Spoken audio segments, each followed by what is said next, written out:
Hey, it's Jake, and I just want to jump in with a quick note before the episode starts. Carver and I are from St. Louis, so this is a special episode because our new MLS team, St. Louis City SC, had their inaugural match at the brand new CITYPARK hosting Bayer Leverkusen. And it was, incredible day, incredible night at the game.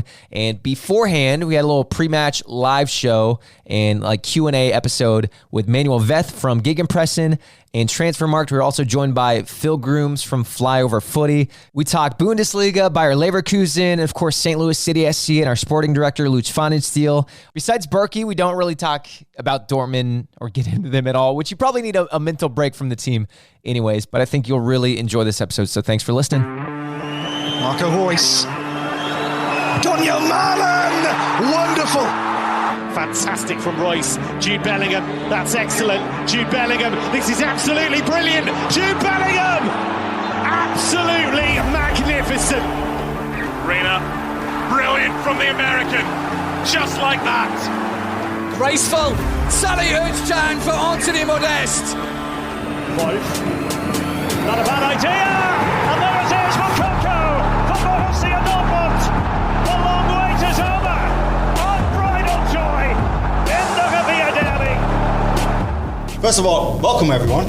It's a lot of people in this room. It's exciting. It's an exciting day, of course, for St. Louis. I'm Manuel Veth. I'm the host of the Gegenpressing Podcast. Phill, you're hosting the Flyover. Flyover Footy. And then Carver, you're hosting the BVB podcast. We're going to talk a little bit about German football, obviously, because we have a German team in town. I also heard there is a team in this city opening a new stadium. Anyone heard anything about that? Yeah, that's what I thought. All right, so I was thinking we'd probably run through some topics. Well, I think you have a few on your list there, and then we're just going to open this up to the floor. Ask us anything. If it's St. Louis, Bundesliga, international football, we can always try to give an answer. Love it, yeah. So just to get some more localized topics out of the way for sure in preparation for this game we're about to go into, let's talk about Lutz Pfannenstiel and just talk about the Lutz effect in St. Louis and the way he's been building this roster and all these free transfers. I think a good heavy first question might be to talk about all the free transfers we've gotten in, which is perhaps in the positive category for St. Louis fans. And a lot of the hate that's been coming in is spending so much on someone like Berkey, and I feel like those two items are somewhat related. I thought I'd get your thoughts on that. I don't think they spent very much on Berkey. I mean, he came in on a free transfer. European, we didn't spend much, but in MLS it was quite. Well, no, but it's a salary, right? Yeah. I think that's a really important thing to point out here right away is that the only thing that was spent on him is the salary charge, and the salary charge is what 1.4, 1.5 million. So he doesn't even qualify as a designated player. Right. So this is not a scenario where I think Tim Howard was a designated player for. He was Colorado, the Rapids. Thank you. And so you're not exactly taking a huge risk here on wasting a DP slot. What I also think is really interesting, and I think this is really important actually in the context of this, when there's a very big stat site called goal impact, and what they calculated is that actually goalkeepers are the cheapest way to improve your roster the most because they have the biggest impact in terms of what you get for goal impact. This basically measures how much a player adds to the winning percentage. And so I think it's actually a pretty good business overall. So I didn't understand the controversy.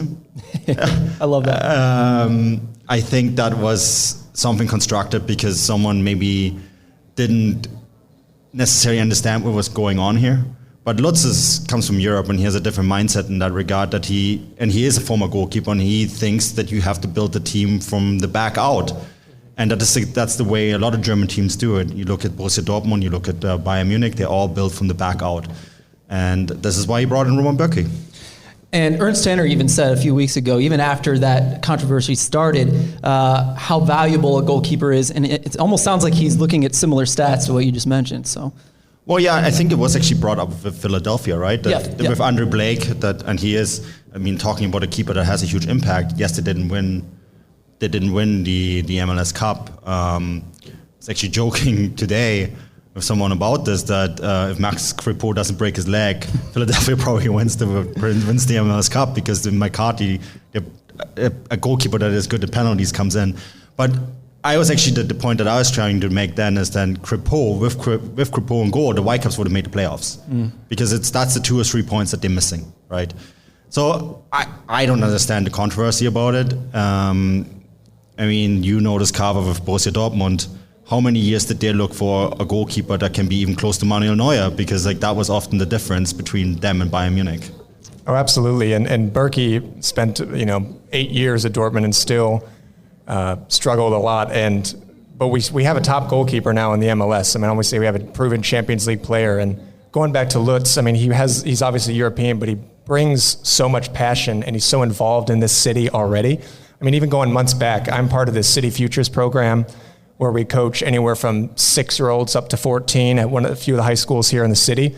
And Lutz has showed up to these, just watching kids and making sure they're having a good time, making sure we're doing the development right and implementing a good philosophy and making sure that it's community-based so that the city is, taking things seriously and we're making sure that we're want to be a top club in the MLS. I can't get enough of Lutz so far.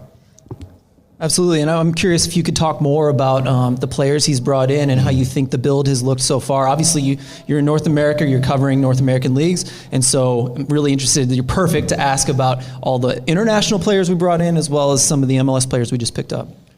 Yeah, so actually, full disclosure, I spent the morning with Lutz. A little biased as we are. I got a tour of the training facility, and there is going to be something on that training facility. I'm going to work on a feature, and it's going to be very quote heavy. I was very impressed with what I saw. It's not just the roster build, is what I'm trying to say, but the roster build is obviously something that's very important. I got an anecdote told today that is going to make it into the piece that when they first started here, and it's not just Lutz, it's the technical director, Vin, as well, right? And they just drove all over Missouri to try to find talents for the MLS Next Pro team. And one of the things that they did, they ended up somewhere in the outskirts of St. Louis, literally in the cornfields, as they said.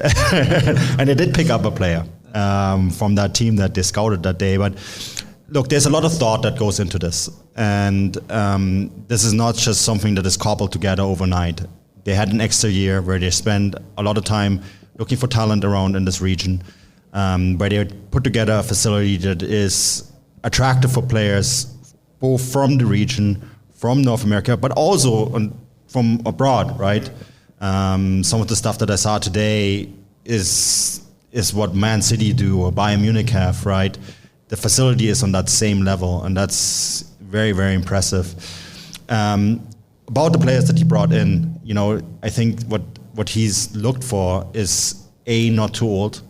He doesn't want to sign anyone who's over 25 unless there's special circumstances. Players that are signed on a relatively little money. Even the one DP that they have, Joe or Klaus, he's a player that next year they can buy down, right? And as a player who, I think he's 25, 26, I think you have the roster here, can still increase his market value in the years to come. And so that's mostly what they're looking for, right? And Nicolas Giorgini is another one who they actually didn't think was available. They were surprised that he was available, and when he was available, they did actually have to change a little bit the way they were going through the draft. But that's a great pickup. He's a player who has been part of the U.S. national team in the past, who has a pedigree in Europe, and is looking to repair his career, and is now coming to a team that he really wanted to go to. And I think that's the sort of pickups that you will see. And he's done that in Hoffenheim as well, where he worked with Ernst Tanner, and you all seen what Ernst Tanner has done with Philadelphia. And I think you will see a lot of the similarities here. I think two players that we haven't seen, I'm going on my experience here, but the two players that I haven't seen enough of, we saw a lot of them with City too, so we kind of have an idea of what they're going to look like. People like Ostrak and, pardon me, Berkey, of course, we got to see here. But I'm really curious about Edouard Leuven and the one we haven't seen yet, Rasmus Alm, who isn't signed until January. You corrected us the other day on Twitter. But can you tell us about those two? Well, so I don't know much about Sweden. Same, yeah. I've been told that there was a couple teams in Germany and one team in Belgium that also wanted him. He's known him personally, and that's how he was able to get him. I've been told he's very fast, very good player. So I can't say more than that. I'm just quoting. Löwen is an interesting one because Löwen was a player who was with the German youth setups, the national team youth setups. Has a Russian passport as well, right? So a really interesting background there. But he is someone who actually was projected to go through the roof, and then there was a few things where he needed a reset in his career, and I think this is exactly what's coming here. This is essentially giving him a platform to reestablish his career, play a few seasons in MLS, and then, if things go well, he could have the kind of impact that Hani Mukhtar had in Nashville, who same kind of background, right?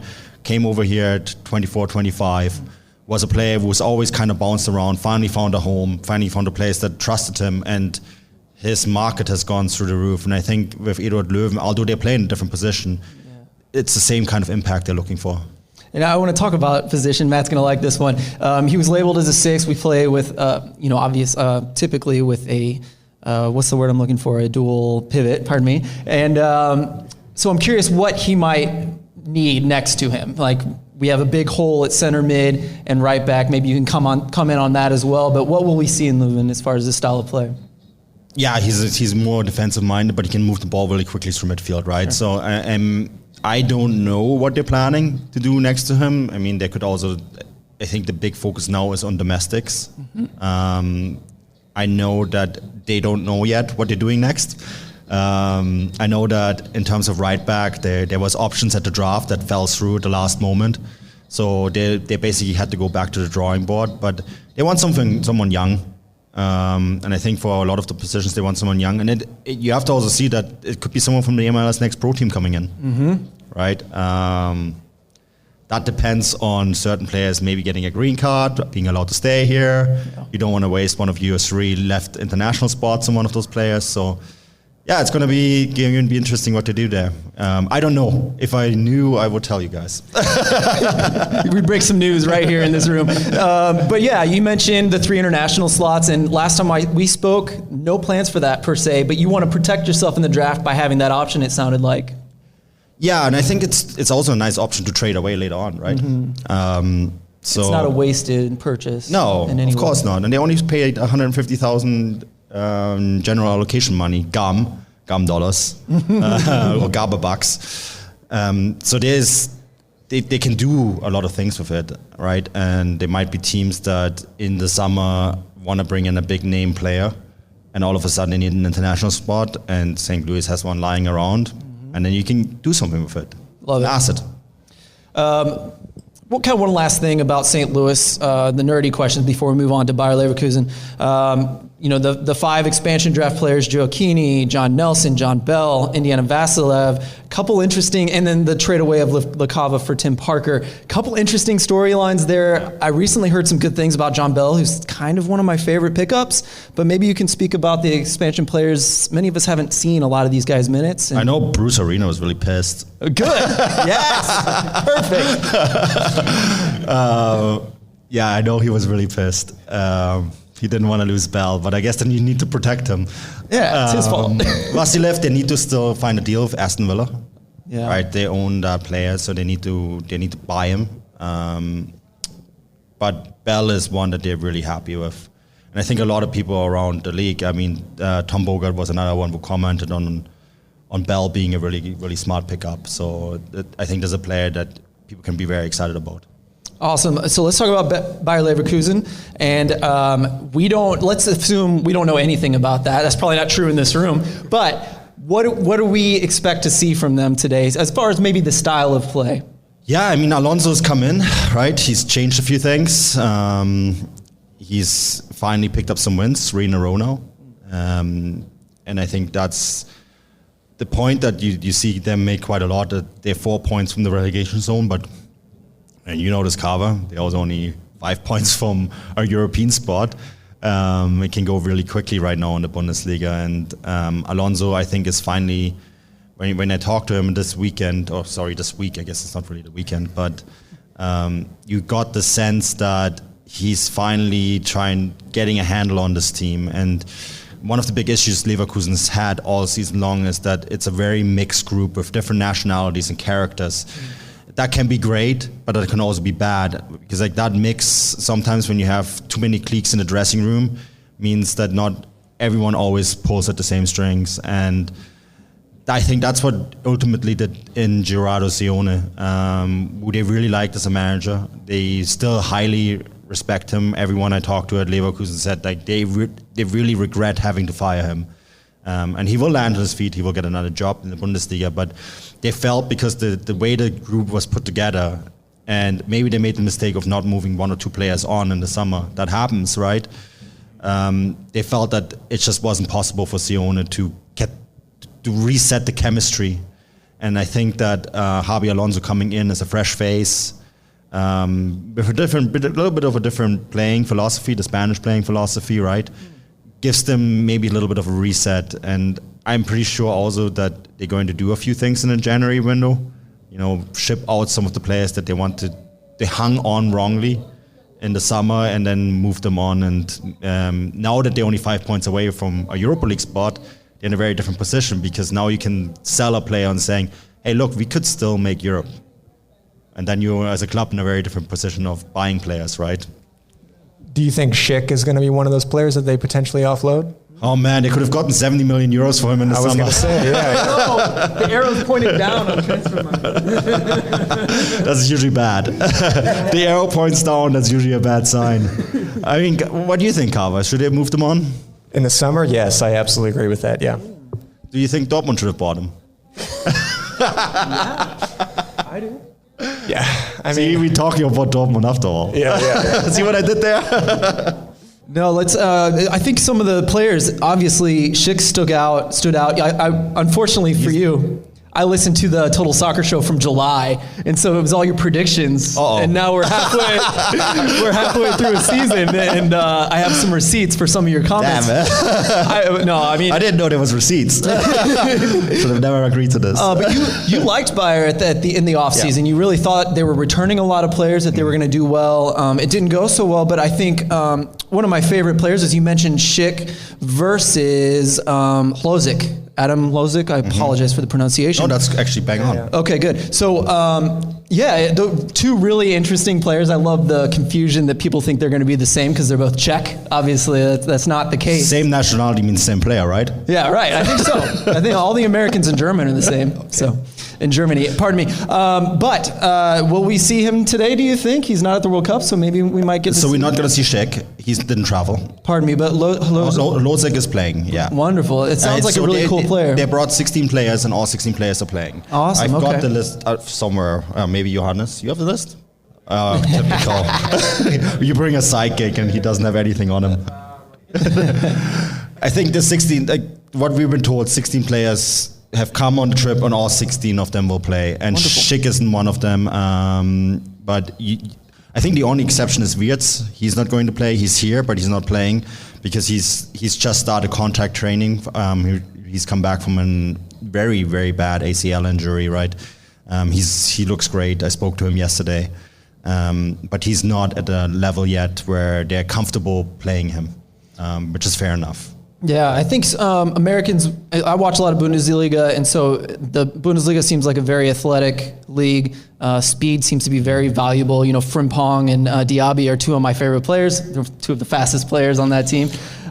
So outside of athleticism, outside of pressing, that we kind of tend to expect that out of any Bundesliga club, anything we might expect as far as tactics for Bayer today when they play? I'm kind of curious about that myself. So by the time this, if you listen back to it, obviously, then this will be already out in the Substack. But I am doing a thoughts piece on this game, and it's going to come out in the final whistle. And I'm kind of interested to see myself, because the nice thing of sitting in the press box is that you have that really nice perspective from the top, right? And you really get a really good idea of how the teams line up and what it actually looks like tactically. I've seen Bayer Leverkusen on TV under Alonso. I have not seen them live yet under Alonso, and this is my first time seeing them live. So this is kind of a thing where I want to be careful with my assessment, because just read my Substack. I like that. That's good.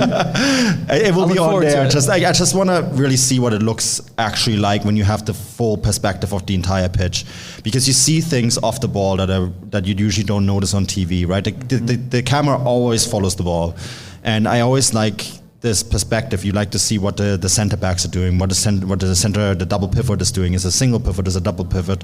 What are the right backs, how are they moving? The left backs, how are they moving, right? What is the attack doing? So I'm really curious about that today, and really looking forward to what Alonso Ball actually looks like in person. I love that. And it shows how lucky we are in St. Louis to have such a world-class club coming to St. Louis for this game. We get to see them in person. You're a well-traveled soccer journalist, and you're excited to watch this team live, so that's awesome. I'm actually excited about anything that's happening today. I mean, first of all, we have a great crowd here, right? There's a great crowd outside, the St. Louligans, right? Mm-hmm.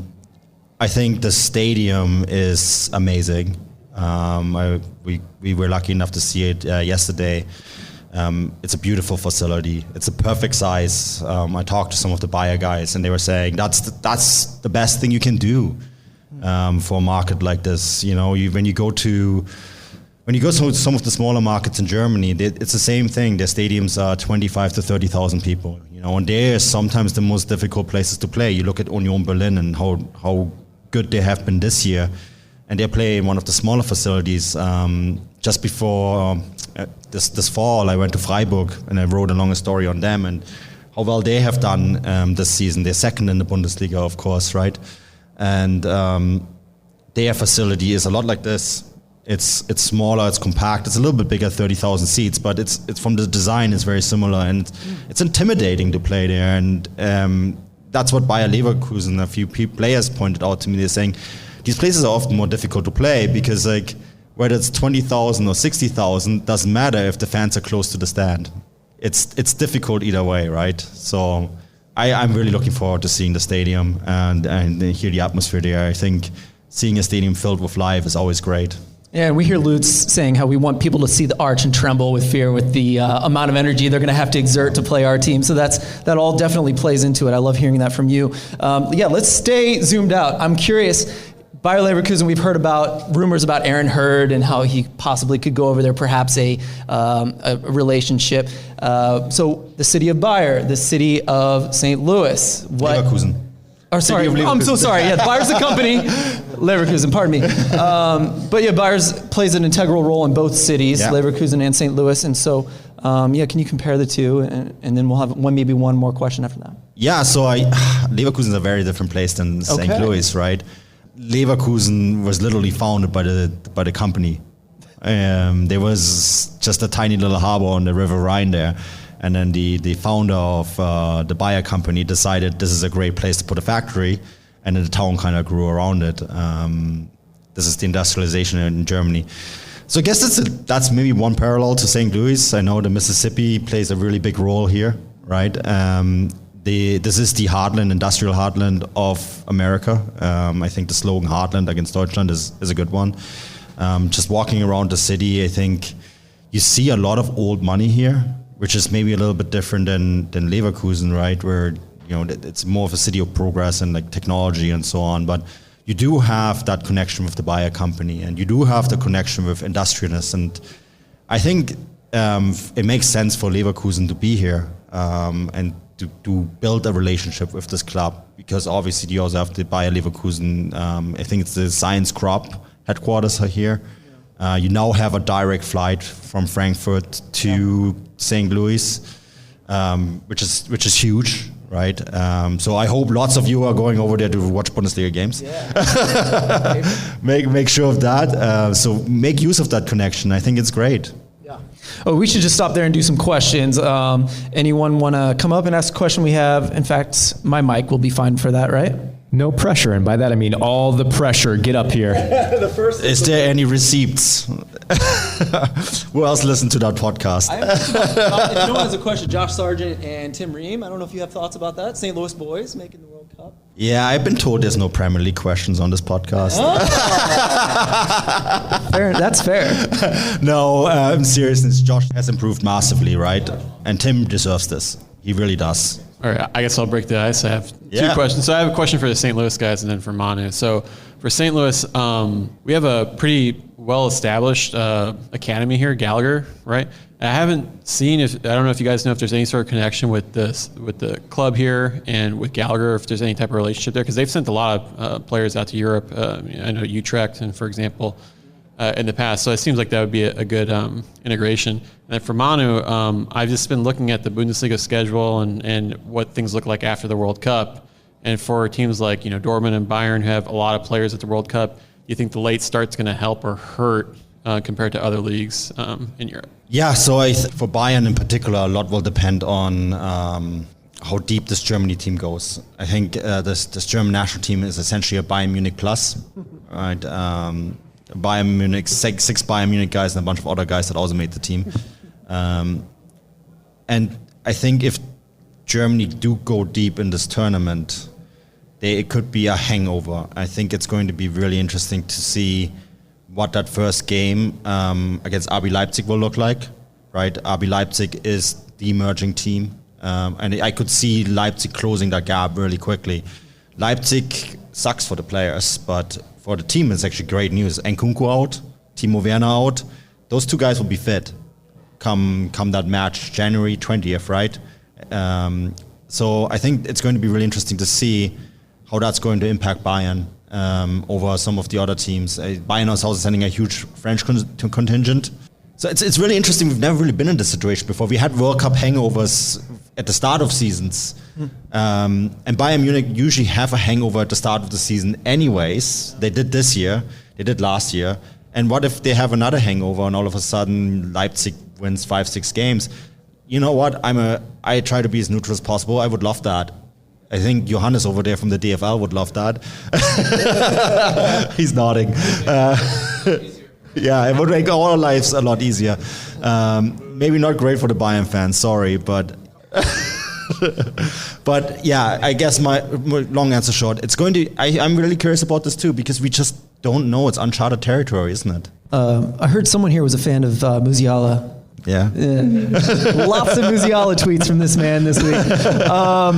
About St. Louis Scott Gallagher, yes. A massive academy. That's where Tim Ream came from, Josh Sargent came from. There's a picture of them when they were both like probably 8 or something that came out this week. Really amazing to see Josh Sargent as a young kid, little ginger with freckles and red hair. It's perfect. But no, it's a bit of a loaded question, but let's just say that Dale Schilly used to be the head of the academy at St. Louis Scott Gallagher, and he now works for City. And so if we thought that was going to be a bit of a troublesome situation, stealing players, for instance, came out a little bit, about a year ago. Now I think it's simmered down, and I think there's going to be a official and unofficial working together or not. You know what I mean? There's going to be some pull and some push and pull there. But I do think it's peaceful now, and I think that's good for St. Louis in general. So I look forward to it. Yeah, to piggyback off that, I'm also curious to see the relationship between Gallagher and the academy. I've seen them play against each other at Lou Fuse. But I noticed talking to coaches over the past few years around the St. Louis area, I mean, everyone is constantly talking about how competitive it is at every single level. I mean, even at like 7 years old. And just like he was saying about teams trying to steal players from different teams as well. I mean, it's a very competitive market at the moment. So I'm curious to see which ones are going to gel and which ones are going to become, I guess, rivals. Rising water, right? Any other questions? We only get this guy this is it, probably. Yeah, Matt. So a lot of people in St. Louis may not have been as familiar with you before you started breaking every single player rumor signing. Not every single one. Just about every single one that we had up until a few months ago. Let's be honest. So of the ones that you did break, knowing the style of play that Lutz may like to run, who would you say that who piqued your interest the most? Maybe like a player or two that you were really early on the rumor train. You knew they were being signed and you were like, oh yeah, this is the guy who I want to follow him.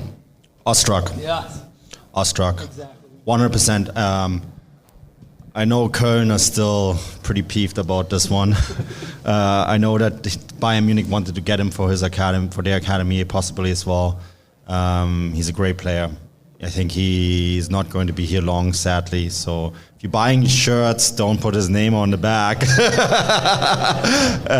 because he's really good. And I'm not saying this in a demeaning way, but he's the sort of player who plays a few years in MLS and then moves on, which is fine. That's where MLS wants to be. but he's really good. He's a really good player, and I'm really high on him. And I know that a lot of people in Germany were really surprised when he chose this route. I know that Köln were really unhappy on how it went down, and I know a few agents were said to me afterward. When I started breaking it, I had a couple of agents call me. I'm like, "Are you sure?"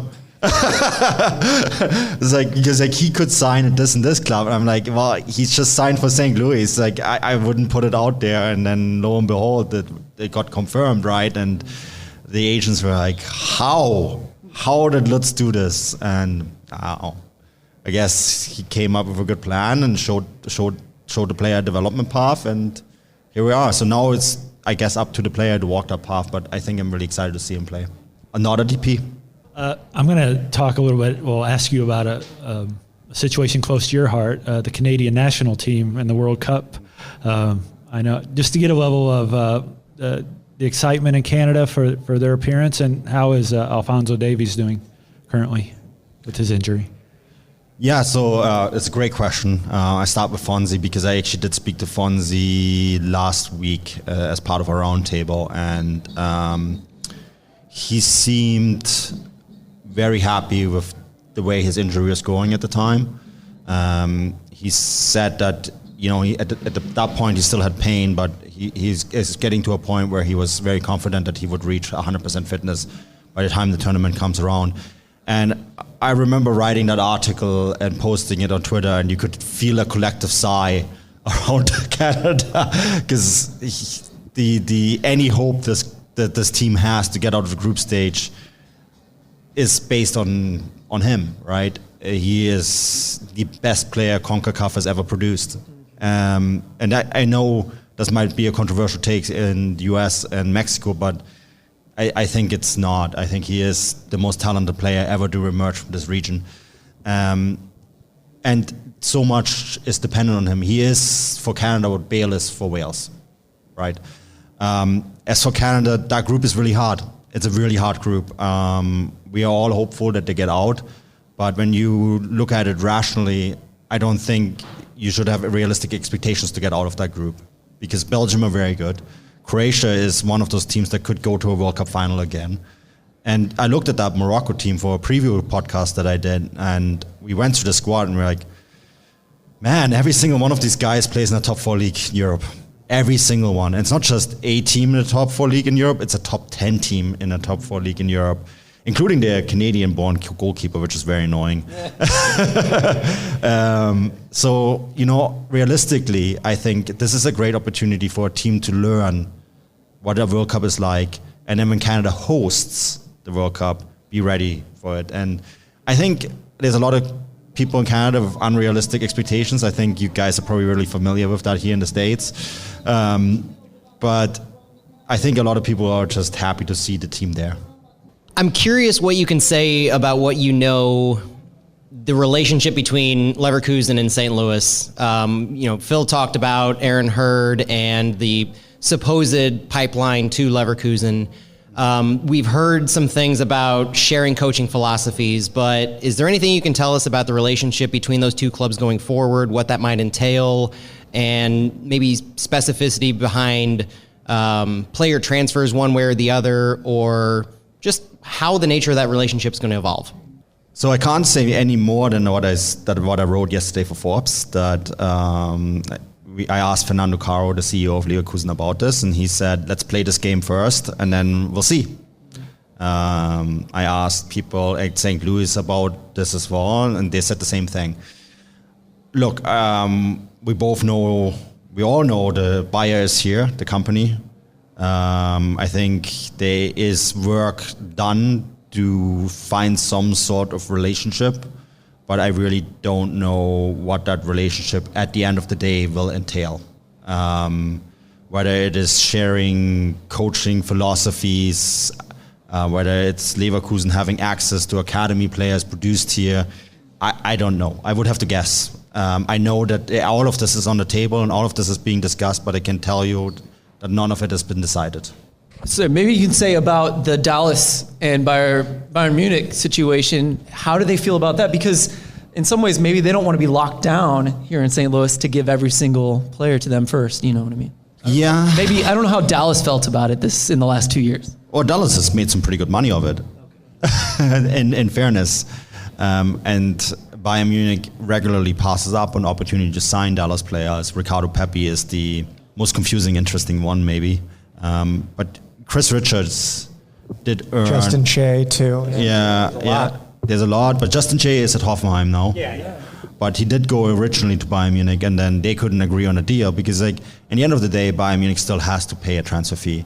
And then when Chris Richards went to Crystal Palace, a significant percentage of that fee went to FC Dallas, right? So I don't actually think that is the worst relationship to have. I know that Bayern Munich are looking beyond that relationship now on the North American market. They don't feel that Dallas is necessarily the right kind of club to work with. They had difficulties working with Dallas as well on some of the player transfers. So they're actually considering maybe moving on to a different partnership. But Leverkusen, I don't know. I don't know whether that's the blueprint for them or whether they just want to work in terms of exchanging ideas on the academy level. I guess, to be quite frank with you, I don't think they know themselves yet. And I think there's something is going to happen because it makes sense. Why wouldn't it? But I really don't know what. Very much apologize for monopolizing this. But I'm curious, and I do apologize again for, this is going to be a very pointed question, and I apologize for that. Klaus and Leuven are our designated players. You obviously follow MLS from Vancouver. You know what the system, the importance of a designated player is. In your opinion, would you say that St. Louis has wisely used their DP slots on Klaus and Leuven? Yes, because they can pay Klaus down next year, and we don't even know what the DP situation looks like next year. We don't I think there is some rumors it's going to change, so I wouldn't really hang up on it, right? Rumors, the DP rule could change. Well, you never know with MLS. I mean. I talked to someone today who's in charge of the salary cap at an MLS team, and they were just shaking their heads. So I don't know. This is one of those things where I would have to just speculate, and so I'd rather be frank and said I don't know what the rule is going to be like. But I think that you're in a very comfortable position with Klaus as a designated player because worst case you buy him down. It's not like what Vancouver did with Cavallini. They couldn't extend his contract for next year because they would have been on the hook for $2.8 million. And that would have been crazy money. So they walked away, right? Which I think was the right thing to do. But when you go back to when the deal was signed, I mean, that's a crazy commitment. I don't want to say it's a stupid commitment, but it's definitely one that I wouldn't make. And this is not the situation that you're finding yourself in here. This is not a situation where there's been bad asset management. Part of it in MLS speak is that they're being paid more than Berkey because of the transfer fees, right? And so the idea that they can be bought down, you're saying that over the life of their contract is going to play in City's favor a lot better. We sound a lot of like lawyers when we talk about MLS. But yes, you are 100% correct. The transfer fee does factor in the... So if you're paying, let's say you pay $5 million, right? I'm just pulling a figure out of thin air here. Let's make it 3 so make it easier. So 1 million, if it was a 3-year contract, 1 million of that fee goes onto the... So that's why they couldn't, because of the transfer fee, they couldn't buy Klaus down. Because that was initially what they wanted to do. They wanted to sign him on a below designated player, but I think it was even something really small, like a couple 100,000 that they were just above. And yeah. But, he doesn't want to sign Hollywood guys anyways. I think he's pointed that out in some article. Based on the current players that are on the roster, what would you expect the City to do for the first year in MLS? So on what they have right now, again, I want to see what else they're adding. I want to see what MLS talent is getting added to the roster. I want to see what they're doing with the international spots. I know this league can be hard. Charlotte, for example, I think really underestimated with their roster build what it means to come into this league. Obviously, you had Atlanta United come in and do really well in their first year.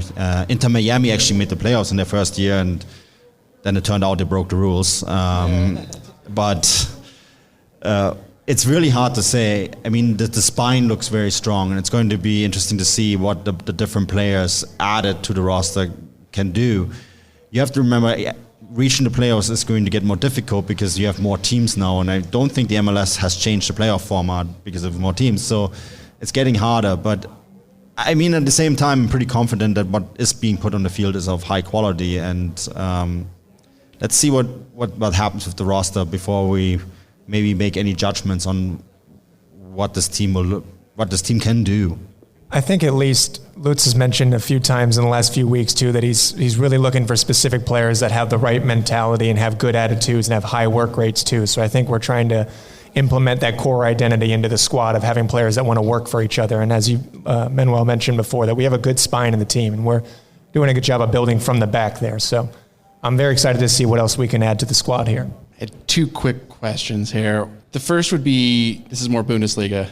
Where do you see the relegation battle being this year? Obviously, Schalke's been rough. Bochum's starting to show some fight again. A lot of those teams, Hertha looks much better than they did last year. They're competent, at least. Is that going to be pretty much shot of Schalke down and then we'll see, or do you see anyone else really struggling?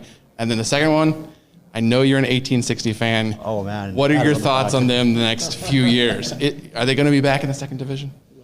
I'm a reluctant 1860 fan. I wish, you know how I became an 1860 fan? I made the really dumb mistake as a 6-year-old to ask my dad what his favorite team was. He had said 1860. I so wish he had said Bayern. My life would be so much easier.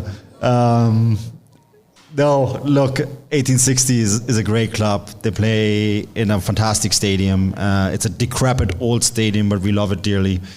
It's a great atmosphere. We pack 20,000 people into the stadium every match day, no matter if it rains, snows, doesn't matter. This place doesn't have a roof for most of the. It's a concrete bowl. It's going to finally get renovated, but it's an ugly, beautiful stadium. I love it dearly, and when I do go home, I don't report on 1860 because it's not something I can do. This season started very promising, and the last few match days have gone really badly. I think the best news is that there's a break. So I'm still hopeful. It's only one win away from a promotion spot, right? And I am still hopeful that maybe one day I'm going to see them in the Bundesliga, where I think they belong. When you look at the size of the club, the fans that they bring, they I think the 11th biggest team in terms of traveling support in Germany. Mm-hmm. You know, it's a big club, and they do not belong where they are right now. But it's tough. Once you're down there, it's really hard to get out. And that's that's the struggles of being an 1860 fan. As for the relegation battle, I love the fact that you think that Hertha is competent now. I think that's a huge improvement. Schalke look in a bad place. I had some hopes that they would stay in, and survival's going to be really hard because the teams around them are improving. Bochum has looked pretty good. And it's really hard to say. It's so weird because we're judging the Bundesliga like it's halfway, but really we're only on match day 15. And so we're 2 games shy of the halfway point.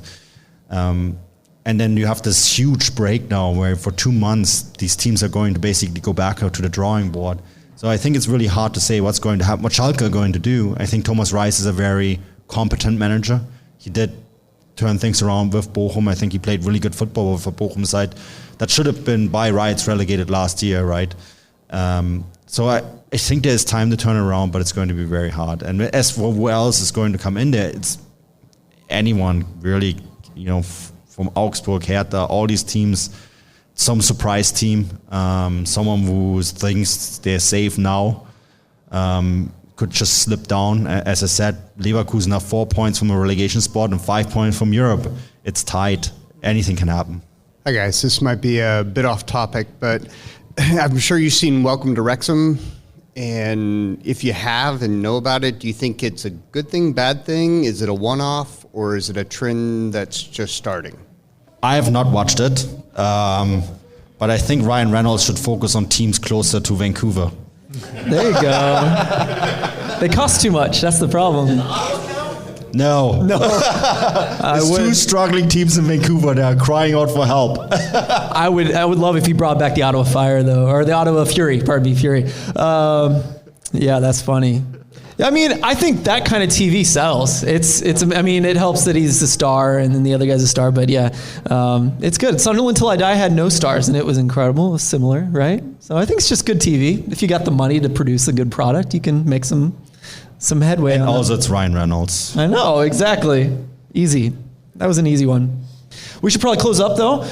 Thank you guys so much for coming out. I want to say thank you because we're part of your first. This is a historical day, so we're part of that. I love that. Manuel Veth, I cannot thank you enough for speaking to us. All right, thank you for having me. And I really hope you enjoyed our city. I loved it. So far, it's been great. I love the Ark. I didn't die in it. It's great. Yeah, that's true. No, it's been great. You guys have been very welcoming. The city of St. Louis has been awesome. I also want to thank Schlafly.